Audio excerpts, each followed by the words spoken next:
there are two aspects of Small Axe Red, White and Blue that I want to discuss and talk about in this video. The first is on leading man John Boyega. I've wanted to talk about him for quite a while now, and this seems to be the perfect time to do so. The second is on the importance of support. This film very heavily depicted that Leroy Logan didn't have the support he needed to change what it was he wanted to change, and so I want to take a look at that and how it kind of blends into the trends of 2020.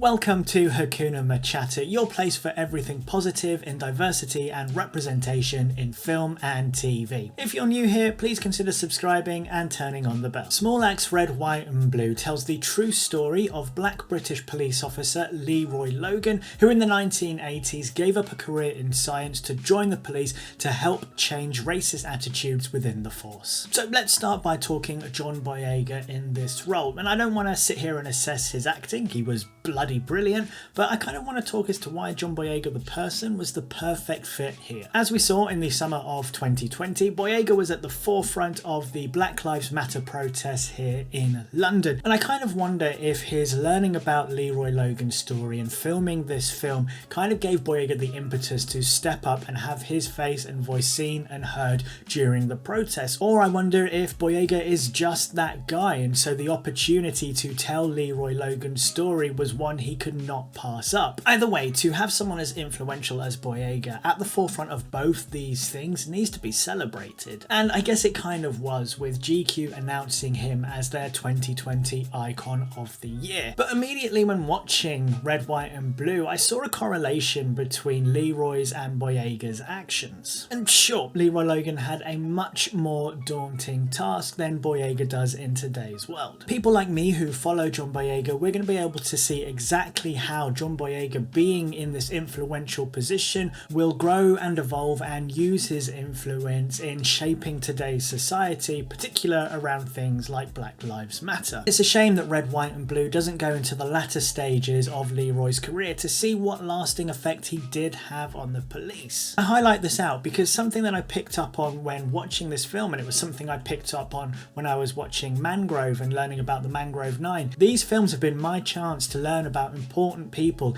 in recent black British history. And so to not learn about Leroy's lasting effect was a bit of a shame, but it also means that I can now go on and do extra research. He has a book, so I can pick that up and read that as well. Leroy Logan was a pioneer in his time, and I feel that John Boyega has become one now on his time, and we get to see that growth in Boyega, which for me made him the perfect fit. And even though they had similar tasks, there is a key difference between Boyega and Logan, and this is where I kind of move on to my second aspect, my second biggest takeaway from Red, White and Blue. And this is all about support. Logan was alone in what he was trying to achieve. Sure, as we see in the film, he had the support of his family, but he didn't have the support from within, which was crucial to what he needed. Boyega, when at the BLM protests, had thousands of people around him supporting him and millions more online. Now, I'm not saying this to diminish what Boyega was saying at all. If we are to break down these racist systems, it's something that we're gonna need to do together and something that we need the support of others for. However, in the first instance, we need people like Leroy Logan and his story, someone to rally behind, to show that even when the odds are against us, that even when we are secure in our positions and comfortable, the only way that we're going to see change, the only way that we're going to affect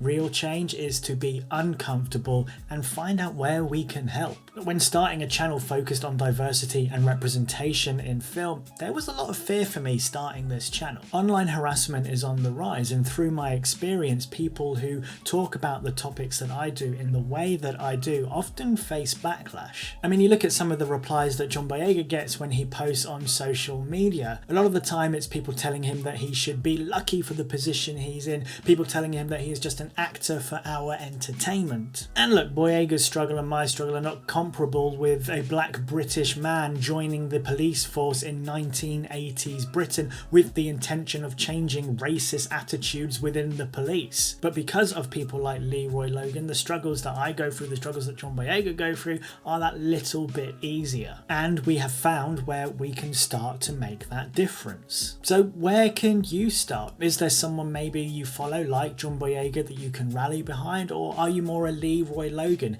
Is there somewhere where you can change things from within? You know, I've really enjoyed watching these small acts films and finding the modern day comparisons within them. And if you want, you can check out my videos on both Mangrove and Lovers Rock. If you click just here, there are more videos here. And if you want to see future videos on small acts, then make sure you subscribe and turn on that bell notification.